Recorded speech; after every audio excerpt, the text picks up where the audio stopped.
Good morning, New Iberia students. Obviously, we had some technical difficulties this morning. I was told that you all were without phone and internet capabilities yesterday and today, and hopefully AT&T will be around your campus today to be able to kind of get this issue resolved.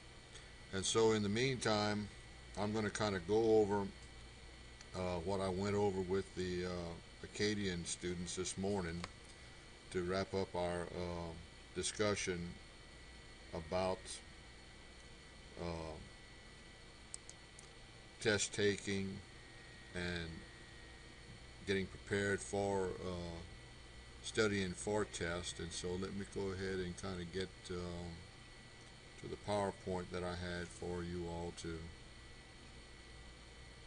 look at.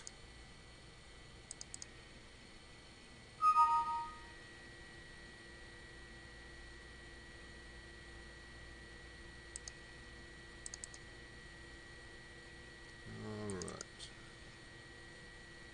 All right, we were on the last um, slide there of the PowerPoint that I had last Tuesday. And so let's talk about test taking strategies. What are some things that you can do to kind of help you maximize your abilities on a test? And so one of the first things you can do for yourself is to stay healthy. I cannot emphasize enough the need for you all to be able to go out there and eat right, um,